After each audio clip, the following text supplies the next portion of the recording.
Hi folks, it's Andy. Welcome to this week's Kendo Rant.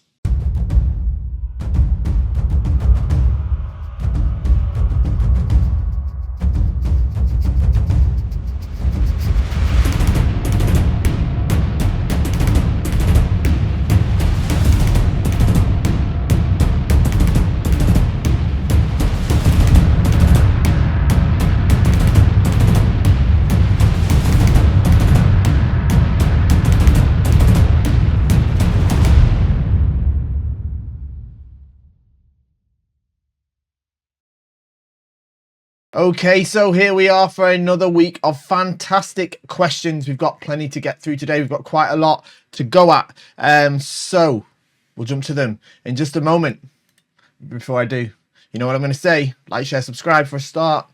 But most importantly, support the channel by shopping at KendoStar.com. KendoStar, of course, is my website that sells fantastic, amazing, wonderful Kendo equipment. So, of course, I would tell you how amazing and brilliant it is, but everybody agrees with us. So get shopping at KendoStar.com. Support the channel. Get brilliant Kendo equipment. Everybody's a winner. Okay, I need a haircut, don't I? It's quite long. Anyway. Okay.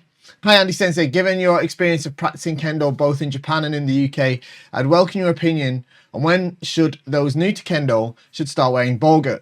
Back in the day, it was common to practice Kendo for 3 or 4 years, unless if you practiced 2 to 3 times a week. If the Sensei thought you were good enough, you transitioned into Bogu. These days, it seems that Kendo want to wear Bogu as soon as possible without fully understanding the basic techniques or the restrictions in grip, movement, and visibility it brings. George McCall's blog entry teaching beginners generally has his students in Bogu after 6 to 7 weeks, but they're training 2 hours a day, which equates to around 72 hours. If one only practiced 2 hours a week within this club, this would mean 36 weeks. Less obviously if one had more time to practice.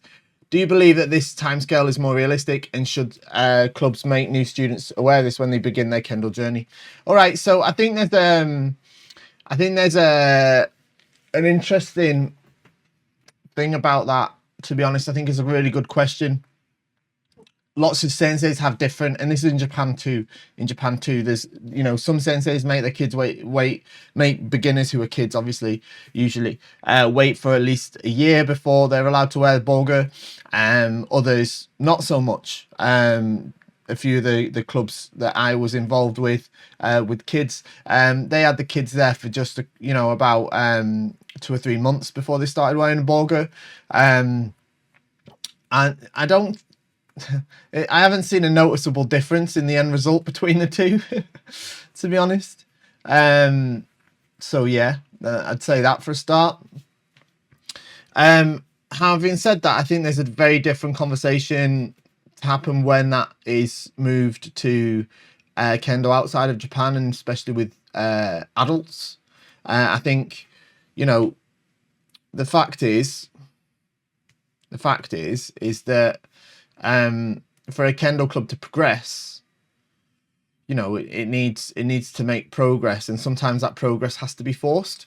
And I've done done the thing where we've had them for more than a year before they put the Bogu on. Part of that though was because of the sort of the situation at the time where we couldn't do paired practice for a long time, for almost a year, so that was part of it. And did that mean that everybody was at the stage I wanted them to be at before I let them wear the Bogu? No, not everybody was, but maybe some people aren't gonna get to that stage. When you're teaching beginners, adult beginners, especially in outside of Japan, and certainly in European countries, I think people do Kendo for all sorts of different reasons, and people have different kind of motivations, or what can I say, commitment levels. All right, some people can't even come every week, never mind practice between between coming. Lots of people aren't that bothered, that motivated to get really good at Kendo. Some people just want to come once a week and just take the mind off their daily grind. And a Kendo club in the West needs that as much as it needs everybody else, because Kendo isn't a popular enough activity to pick and choose its kind of followers. So I think there is there's that to take into consideration. And you know, if you keep your Kendo club out of Bogu for 2 or 3 years, then you kind of, you know, it feels like the club itself isn't making any progress. And there's an argument to say that some people just need to be thrown in the deep end as well. And I've got students that have, you know, they perhaps weren't at the point where I would normally put them in Bogu, but I put them in Bogu and they've actually risen to the challenge, as it were. So I think it really has to be the judgment of the teacher at the time, of course. But I think it's unrealistic in most situations to have a group of adults retain their interest in Kendo, as well as, you know, actually continue to progress, and have them for like more than a year without getting to wear the Bogu. As I said, I've done it with beginners in my club, but it was more due to the fact that we couldn't wear the Bogu rather than we didn't want to. So I think there's a balance to be struck. There's a balance to be struck. And I think there's arguments on both sides. I definitely understand that. And the traditional teaching, especially in lots of Japanese places, Japanese clubs in Japan, is, you know, kids would start when they're 6, and they wouldn't wear the Bogu until they're 7. All right. Or they might start when they're 5 and not wear it until they're 6. But as I said, in my experience, from what I've seen, you know, in the end result, doesn't seem to make a big difference. People who want to get good at Kendo will get good at Kendo. If I wasn't, like, for example, you know, in my own case, I was extremely motivated to improve as fast as I could. So if I'd been held back from wearing the Bogu, it wouldn't have demotivated me at all.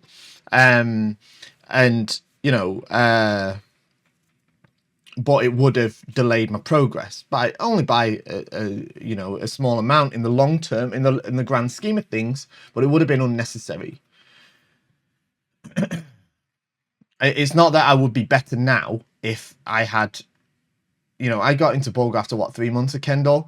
So it's not that I would be better at Kendo if I'd spent an extra 9 months not in Bogu, to be honest.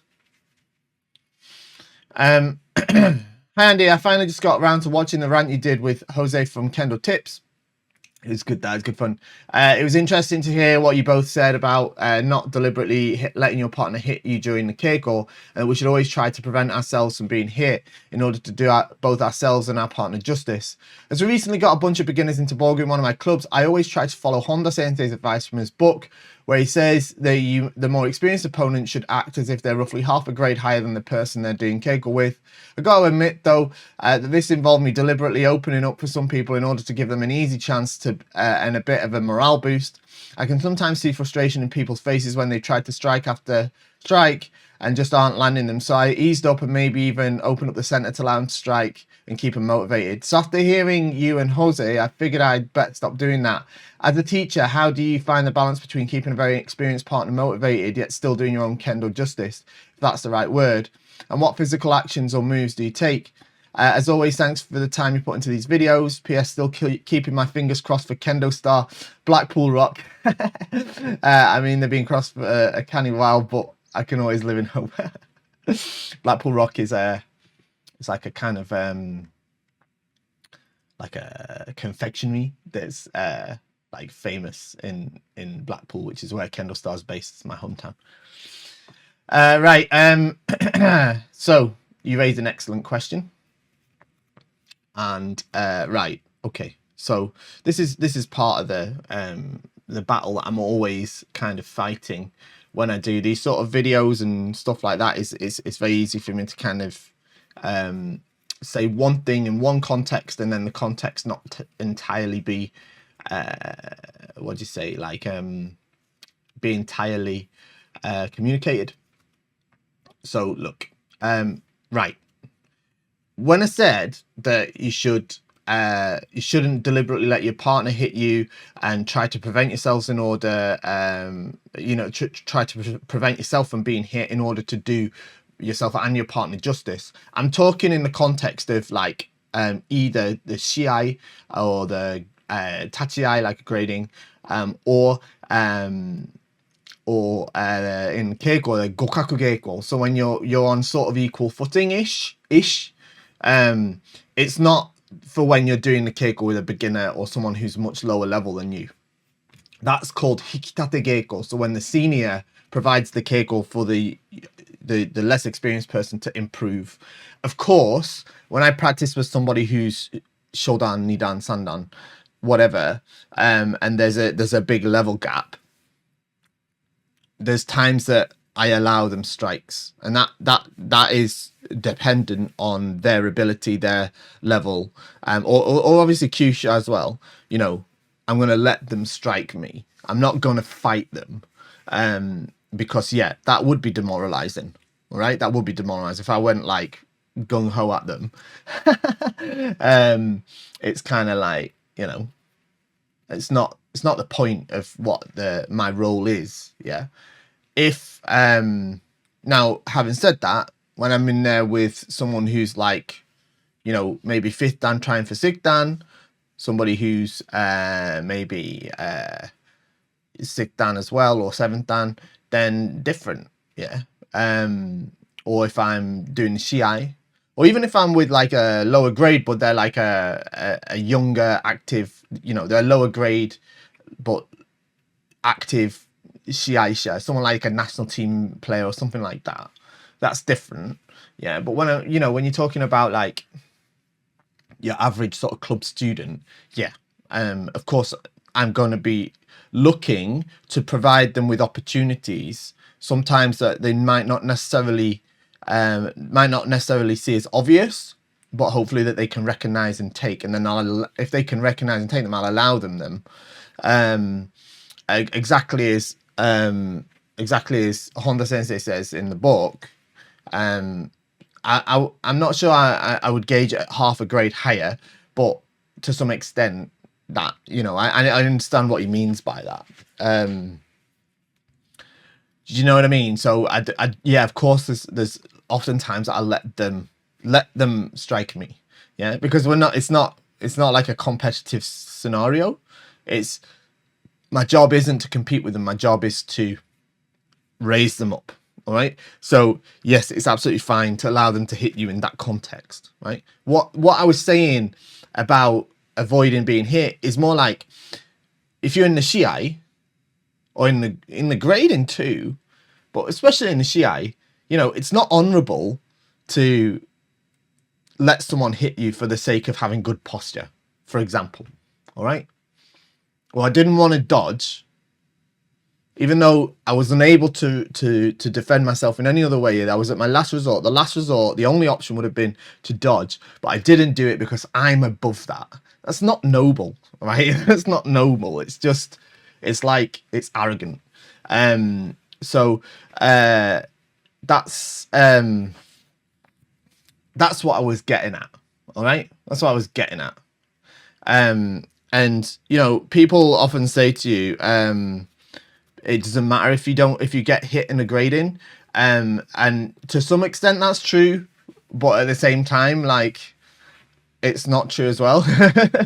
You know, if you get bossed with some like really obvious waza that you should have had an answer to, or at least some kind of defense to, it doesn't look good on you. It doesn't look good. It's not a positive. It's never, being hit is never a positive. Nobody sits on a grading panel and goes, well, they just got smashed on the men, but at least they didn't break their posture, so we'll give them a circle. Nobody, that isn't how it works, right? So that's the context in which I'd say it in grading too. You don't want to be going nuts on it, in, you know, in grading, of course it's a different context, but that's the context in which I was talking with Jose anyway. But when you're practicing with beginners or lower graded people, it's not quite the same. All right, you should be doing gokaku geiko.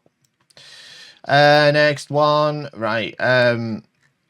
Handy question for Kendo RANT. Are Shiai Nafudas a thing? Up until now, I've been wearing a Nafuda that follows this format: dojo name in Japanese, player name in Japanese, player name in English. However, my sensei really recently sent us a notice that we must all purchase new Nafuda in order to compete in Shiai. The new Nafuda are like this: region name in English, dojo logo, player name in English. I've been to Shiai before and always wore my regular Nafuda. Is this a new requirement? And if so, what is the rationale? P.S. The region name in this case is which state in the USA we practice in. Okay, so for those that aren't up to speed on the terminology, then Nafuda is another word for a zekken. It's the proper word for it, really. It's just I don't like to use it because I'm stubborn. A zekken, or a more popular word in Japan, is tare name. It means the little bag that goes on the tare that shows your name. So let me see if I've got the rule book. Okay, so there is regulations for the rule book for the zekken. I think there's even a diagram maybe. But the thing is what it sounds like to me is like a regional rule or a regional change. I can find it in here because yeah, there it is. The standard rules for the Nafuda are here. So it'd be the team name, and then surname has to be on it.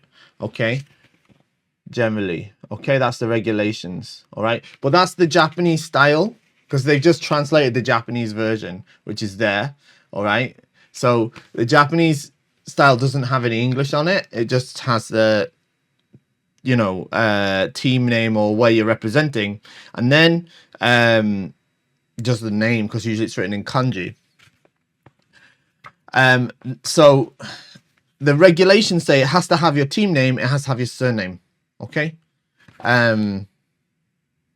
That's what the regulations say. Okay. Having said that, it doesn't say you have to have the name in English and Japanese. It doesn't say that it has to be, you know, in the middle or at the bottom. It just says that. So both of these layouts that you mentioned are legal as per the rules. All right, they're legal as per the rules. But obviously then local tournaments or federations often have their own rules in addition. All right, so I do know there's some places in the world that do require a dojo logo rather than their name in the middle. All right, the zekken I generally use follow this pattern, and in the UK this is generally the most popular format. It's not the only one though. But there are some that are like this. I know that there's other countries in Europe that do that, and you know, you're mentioning in the US. This could be for a specific tournament, or it could be, you know, for the tournaments in the area, or it could be something for the whole country. I don't know, but it's not uncommon. It's not uncommon for people to have more than one Nafuda or zekken. All right, I mean, I've got loads, because you know, you might represent different teams, you might represent different federations or different whatever. But the rules say, and this is important. The rules say that your zekken or your Nafuda must show the team that you're representing. Okay, and this is something that is a little bit of a sort of, I don't know if it's contentious or whatever, but it's something that in outside of Japan seems to be sort of overlooked a lot. But if you're representing a club or a team or an area, that has to be on your zekken, right? That has to be on your zekken. Now, it doesn't mean you have to make a new zekken for it. That's the best. But if you don't, if it's like just for one day, then you should put the tape over it and write it on. Okay, because it has to show on it. It's important for the shimpan to know that the right team is present at the shiaijo, all right, for a start. Okay, that's part of the rules. You know, we get it a lot. You know, sometimes there's friendly tournaments and people make their sort of fun teams with their friends rather than their dojo mates, perhaps from different dojos, and they'll give a funny name for the team. That's all fine, but it has to be written on the zekken. Okay, that's a rule, and it's a rule for a reason. Okay, you can't just show up with your club zekken and expect the shimpan to understand that you are the correct fighter. Do you see what I mean? Which may be part of the rationale for this, because you've mentioned, you know, it's changed from dojo name to region name, so perhaps it's for the shiai where you'll be competing based on the region name. Okay, I don't know. It sounds like a specific rule for the area that you're in, though. Okay, you already said this somewhere, but I can't find it. Why does shinai break on the door strike? Is it all in the left hand? People tend to break the shinai on the door strike because they are hitting with the right hand too much. Basically, they're not allowing the shinai to flex along its whole length. So when they hold the shinai, what you want to do is you want to flex the shinai from here all the way to here. Okay, it wants to flex along the whole length of it. Okay, this is a short one. This is my kid's one. Yeah, if you use the right hand to strike, then you're only letting it flex from this point to the end. Okay, and that's why you break shinai. And it particularly, I mean, it's not the only reason, but it's a big cause of it. And especially on door strikes, because you're hitting something that's a very hard target. So it's almost always, because if you're finding you're breaking the shinai a lot when you're doing door strikes, it's because you're using the right hand to strike and not the left. Okay, and you're bashing with the right hand like you would with a hammer, rather than using the correct tenuchi and the body to use the shinai effectively. Okay. Okay, I recently was watching an old video from 1971, and also this one where in a shiai, a kendoka uses katate jodan to fight against a normal jodan kendoka. The katate jodan kendoka in both cases won. My question is if I am a jodan practitioner, is it proper or allowed to switch from katate jodan to jodan during the keiko or shiai? I'm gonna just pick up on this in a minute. Or must you stick to one kamae, katate jodan, the whole time? Okay, I'm going to just be really pedantic. Okay, there's no word geiko. Okay, geiko is not a word. All right, the word is keiko. Okay, and the reason that gets sort of confused is because when it's put with another word like uchikomi, then the K gets softened to a G. All right, but it's still the same word, and the word is keiko, but the pronunciation turns to a G to soften it. Okay, because it's easier to say, yeah, uchikomi geiko rather than uchikomi keiko. It has less of a there's less obstacles in the way of saying it. But the word on its own is always keiko. All right, there's no word geiko in this context. Okay, I'm just being pedantic. So I know the video that you posted to. It is. Yeah, so his opponent is doing jodan. He goes and he does this sort of katate jodan where I think he even swaps the hands. Does he as well? I don't know. I can't remember. But the person in that video that's doing the katate jodan is like a bit of a like kendo genius. So like they're kind of famous. Well, they certainly were when they were younger. So they're a bit of a like low-key superstar. So you know, that it's not just your average kendoka that just had a go at that. It's somebody that's actually like really, really good. But in terms of the question, you're free to switch your kamae throughout a match, however you want. You just can't touch the blade of the shinai, as you probably know. So yeah, you can switch from chudan to jodan, katate jodan, gedan, whatever. If you really want to lose, you could do like wakigama or something like that. Okay, hello Andy Sensei, are you allowed to wear navy gi and white hakama, or is it considered weird? So you mean like a navy kendogi and a white hakama? You're allowed to, yeah. But yeah, It's weird. It's a bit weird. It doesn't look right. Okay. It doesn't look white. Right. Doesn't look white. It looks white, but not right. It's not normal. Right. I've seen people do it, but it's a bit odd. It's a bit odd. You're better off, if you're going to wear a white hakama, wear a white kendogi. All right. If you're going to wear a white kendogi, you could wear either color hakama. Yeah. Salutations, says this. Salutations.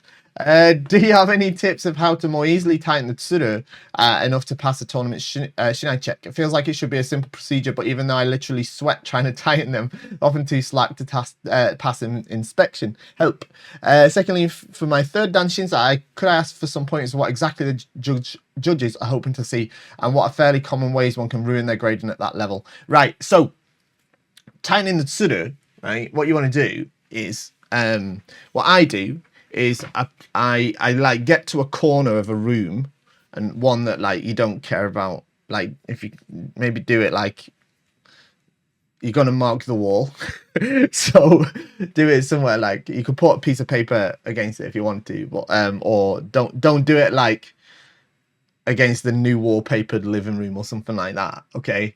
But I put the tip against the wall, and if there's a corner, that's easiest because it won't slip around. So I put it into the corner like that, and then I put the tsukagashira against my waist, like, and if I'm wearing a belt, I usually put it on top of my belt, and that way the shinai can't move, and then I can use both my hands to pull the tsuru tight. Okay, and that's how I do it. And the key is retaining the tension as you wind it. As for sandan, essentially, right, sandan is the final technical grade. All right, so what you have to demonstrate at your third dan exam is that you have mastered the technical aspects of kendo. So what panelists are looking for is that you can make yuko datotsu that strikes that fully meet the criteria of yuko datotsu. So that means with kentai no ichi and zanshin. All right. So you have to be able to do fumikomi, of course, but you shouldn't really be getting to nidan if you can't do fumikomi. But it happens somehow. You should be able to do strikes with fumikomi. You should have good tenoichi. Your strikes should be accurate. And you should be like, I mean, you should be able to do, you should be capable of a variety of waza, but that doesn't necessarily mean that you have to show them all. You know, you could pass sandan just using men, but it's probably best to try and do something else, you know, like kote maybe. And if you can do the ojiwaza as well, if you can show that, it will help. But it really is a case of just showing that you have a good grasp of a technical ability in kendo, and you're able to make strikes with kentai no ichi plus zanshin and fully meet the criteria of yuko datotsu. Okay, it sounds simple, but it's not so. Okay, people ruin it. They ruin it by not being able to do it. To be honest, and one of the biggest things that I think people ruin it for is lack of zanshin. They do that sort of thing where you're doing kihon, where you hit the men and then run off with the back to the opponent. I don't want to see that at sandan, to be honest, personally. Right, how to dispose of Bogu parts that are out of commission and beyond repair? Do you just throw it away, or other ways to recycle, repurpose them? It's a really tough one. It's difficult to get rid of Bogu, actually. But if you can, I try and throw them away somehow, if I could. But yeah, generally, if it's really sort of battered, you know what I mean. If you can't use it for like club armor or something like that, or if it is club armor that's just beyond the point now, then yeah, just bin it if you can. Okay. Hello Andy, hope you and your family are well. I wanted to ask you about the way to wash the first time traditional Aizomi dyed Kendo uniform. I've seen both videos of the Kendo show regarding the subject, and in both you recommend only cold clean water and soaking it around 30 minutes. Okay, fine by me, but what's your take on the idea of soaking it with a bit of white vinegar, rice or apple, or with salt? Do you think it doesn't work at all? Finally, I bought a Kurenai Kendo uniform, beautiful colouring Kendo set, thank you. I already washed it the way you recommend, and I was surprised it didn't leak as much as other Aizomi dyed uniforms I've had. Really much less. Why is that? To have some kind of fixing treatment. Thank you for everything you do for the Kendo community. Good. So I've never found the sort of vinegar, salt and vinegar thing. Keep them for your fish and chips, rather than for your kendogi and hakama. In my opinion, I've never really found it works. Just kind of makes them smell funny. In terms of why I just use the water. The water works fine. In terms of why it doesn't leak that much, yeah, the fabric that we use it's a pre-washed and it's fixed. It is fixed, but it still does leak a bit. So when you wear it, it'll still turn you blue. But it's not like it's not like some of the sort of old traditional like 12,000 hakama, especially ones you used to get. That are like soup, like they really do bleed, that aren't fixed. It's not like that. We use fabric that's already been sort of, it's already had a pre-wash, and it's already it has actually had a fixant applied. Okay, next one. Hi, Sensei. After a men cut, I'm trying to fix a bad habit of leaving my arms up and clashing into the opponent's men with my fist. Fix this, I've created a new bad habit of pulling my arms down to try and go into Tsubazeriai. But now I end up stopping flat in front of my opponent with no Zanshin. I'm now trying to fix this unbelievably bad habit by going to the right a little, to the side, or even backwards with my arms up, trying to show Zanshin. This brings me to question, how do I know what to do after striking men? I'd love to learn more about this. Thanks for your time, Sensei. The best thing you can do is go and watch the video I've done about Zanshin. We talked about it last week, I think. We put that in there. I put a clip in it from there, but go and watch that. It's an old video now, so there's like some old references to like you know, some of the stuff's a little bit out of date, but it's not too bad. The Kendo stuff's all right. It's like some of the plugs for KendoStar and stuff are a little bit outdated, but otherwise, go and watch that. Watch how I demonstrate how to do the men strike with Zanshin, and copy that. All right, copy that, and you'll be all right. Okay, just relax. Try not to tense after you strike. Use your feet to move yourself around and be in control of your body weight. And then the way in which you want to move is as I show in that video. Okay. Okay, we're getting near the end. Not quite there. I know we've been on for quite a while, but let's keep going. Regarding Shimpan awarding Ippon, I know there's been many descriptions on how to make an Ippon, but my question is related to what cancels an Ippon. Even if a good strike is made, one aspect is if the opponent counter strikes, is that it cancels the Ippon. Is it not the first one that strikes that gets the Ippon, or should you not award if there's a counter? My dojo, there was a great men's strike I awarded, but the more experienced guy waved the flag to disagree because the other person got in a half-assed kote strike. I see this a lot in tournaments, but could you share some scenarios where a good strike is made, but as a Shinban, you would not award it?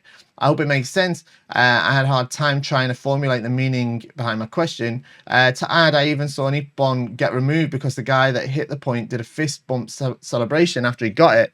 Hope you can clear out what I'm getting at and how Ippons can get lost. Yeah, that's a really good question. So look, receiving a counter strike does not automatically cancel the Ippon. All right, it does not. There's nothing in the criteria for Yuko Datotsu that says you must not receive a counter strike. All right, there's nothing in that at all. Your strike must have Zanshin. That's different to not receiving a counter strike. So it's not really a correct reason to wave off a strike because the other person got in a half-assed kote. It's not really correct to do that, and you need a better reason to say. It might be that the men wasn't good enough, and that's why, you know, maybe it wasn't a good opportunity, maybe it didn't meet the criteria of Yuko Datotsu in some way. So the concept of torikeshi, okay, torikeshi is when an ippon is awarded and then it's cancelled by the shimpan, okay? It's rare, very rare, okay? It shouldn't happen at every tournament. It should happen very rarely, all right? But sometimes it does, all right? Sometimes it does.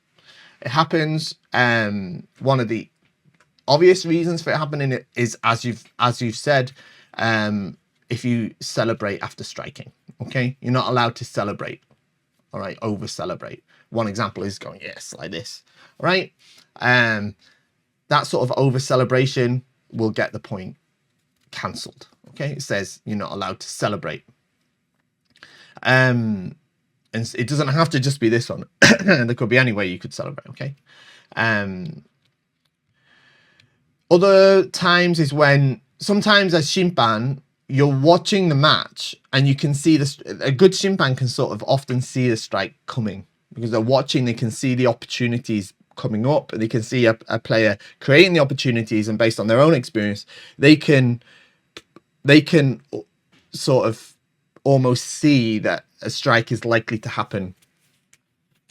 And when that does happen and it hits, sometimes as a shimpan you will automatically raise the flag.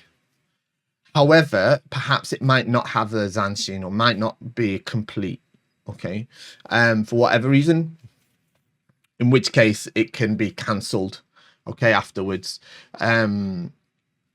So that's another example.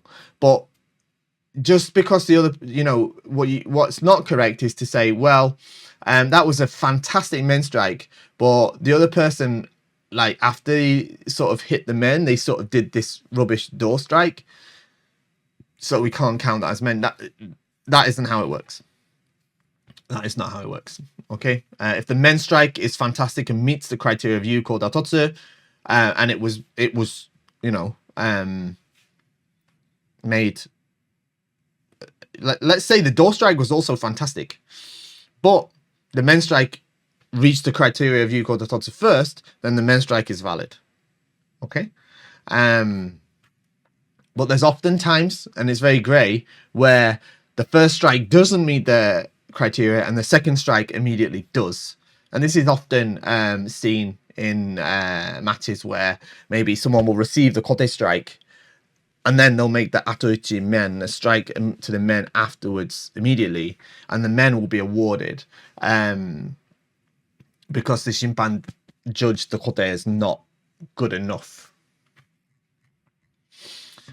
Okay, next one. I watched a video of, I think we've got three more. Okay, let's go. I watched a video of a boxer explaining the importance of legs in boxing, and I thought about how it relates to Kendo. He said in boxing, a lot of the power in the punches comes from the legs, and certainly in Kendo, the legs are also very important. But there's one difference that I was wondering about. Boxers bounce off the balls of their feet because it makes it easier to dodge and keep moving. When I watch videos of Kendo matches, I do see sometimes see Kendoka who are light on the feet and constantly moving, not bouncing like a boxer, but there certainly is some level of similarity. But when I watch videos of older, more experienced Kendoka, they tend to be more solid statue until it's time to strike. Are these older Kendoka so stiff because they are gotten old and it's harder for them to move so much? Or does it have something to do with the grading requirements for higher dan levels? I'd really like to know the specifics of this before I go and copy what I see some of those guys doing in the videos. Okay, so first off, bouncing like a boxer is not good for Kendo because you don't want to go up and down. Up and down motion is not useful in Kendo, okay? So what you'll see younger players do is on the light on the feet is it's more sort of forward and back. It's not up and down, okay? First off, it's not bouncing. Now, it is something you see particularly in sort of younger, it's more obvious in younger competitive players, but even in the sort of older high level senseis, that it looks more static, but it's actually not. All right, their feet are actually still, they're not planted and they're not static. They are still moving, but they have come to a point in which their kendo is more efficient, and their presence and their seme works in a different way, that is less active but more intimidating. It's not what's required to pass higher dan grades. It's just that that's the way that Kendo develops as you get older.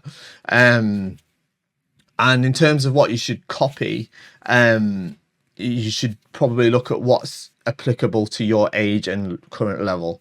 Okay. It's so like if you're like 20 and Shodan, don't try and copy some Hachidan that's like in the 60s. It's not going to help you. All right. In that way, anyway. I'm on Q level myself. I'm trying to participate in as many tournaments as I can, which ends up not being really a lot of them. I'm finding a great learning experience to discover my mistakes. On the last tournament I participated in, I noticed a lot of Kendoka use door body shinai, even in the Q levels. My understanding is that they're not sturdy enough for everyday practice. So my question would be, would you recommend getting door body shinai for Q level Kendoka participating in tournaments? Does such a shinai design improve any significant benefit for Kendoka in Q grades? If yes, any recommendations from our favorite Kendo gear supplier? Okay, so it's not that door body shinai aren't sturdy enough for everyday practice, but they are. Door body means, right, okay, so you got your shinai, okay, you got your shinai, right? This is a door body shinai actually, and this part is called the door. All right, a door body shinai is thicker here, it's bigger here, and it goes a bit thinner towards the tip. All right, a all-purpose shinai or practice shinai, it's a similar shape, but this is probably a little bit thinner, and this is a little bit thicker, so it's a little bit more durable. And then you've got a koto or chokuto style. We usually call them koto style, where it's almost the same thickness along the whole shinai, and they're generally the most durable, but they have a sort of the weight distribution is different. So if it's thicker here and thinner here, the weight distribution's towards the hands, and it makes the tip feel lighter. Where if it's sort of the same thickness along the blade, the weight distribution is sort of evenly distributed, so it feels a little bit more tip heavy. It's not that you can't use a door body for everyday practice. You can, but they're more likely to break than a practice shinai. Okay, they're more likely to break than a practice shinai. So what I tend to do is I don't break shinai so often actually. So I'll tend to use practice shinai quite a lot, and sometimes I'll switch to a door body, or what's called a door body jissengata. That's like when it's quite extreme, for jigeiko, and obviously in the shiai. But I have the shinai I use these days are not so extreme, so I use them for everything quite a lot as well. And yeah, it's not, you don't have to be a dan grade to you know, you don't have to be a certain grade to be allowed to use the different types of shinai. So you want to try the best is to try out the door body. If you like it, then give it a go, but just be wary that it is a little bit less durable. So I wouldn't, if you're going to do a lot of kirikaishi or chikomi or something, then use a practice shinai for that, and then swap to the door body for something a little bit less intense. And if you want recommendations, then the recommendations would be, we've got Junki. Junki is a great sort of one if you've never used one before. Koren is also one, but it's got a thicker grip, so if you prefer a thicker handle, that's a great choice as well. Super popular shinai. And then we have Shikon too. Shikon is it has a shorter grip. It's a little bit more expensive because they have to be specially made, but the grip is shorter, so if you like your hands a little bit close together, then there is Shikon as well. Okay, last one. Hello Sensei Fisher. Sensei is I'm really picky today on the Japanese. I know I always do this, but sensei, the word sensei is a suffix, not a prefix. Hello, Fish Sensei. Started my Kendo journey 1 month ago, and I'm enjoying it very much. I work full time and only have Mondays free to participate in practice at my dojo. The rest of the week I practice study from your videos that you made during the lockdown 2 years ago. They're very informative. Thank you. I'm really glad that people are still benefiting from those. My question is, am I gaining enough experience this way, or do I need to do more? What tips do you have that I could do to improve if I can't participate in practices as often as other members? I'm very grateful for all the videos you posted because I'm learning a lot.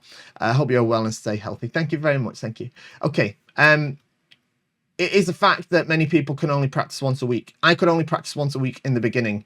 It is Obviously, it's better if you can practice more, but if you can't, that's fine. You can still improve. What you can do is you can use the time at home to do things like you're doing. Use the Subudi videos that I've done, go through those. And I'd also very much recommend doing some Mitori Geiko. Look at any of the analysis videos that I've done, some of the feedback videos that I've done. I think these are things that can definitely help you. And also just watch some Kendo videos on YouTube and try to imprint in your mind what Kendo is supposed to look like so that you can start working towards that. And then you can use the time that you're not in the dojo to the most sort of effect. And I definitely think you'll still improve. You know, I was able to do it. I was able to do it only practicing once a week for the beginning of my Kendo career. So I'm sure you can. All right. It's all about motivation. So there we are. We're at the end. Thank you very much, everyone, for joining me today. Don't forget to like, share, subscribe, and most importantly, shop at KendoStar. Have a great weekend. Hope you're doing lots of Kendo. I'll see you next time. Bye bye.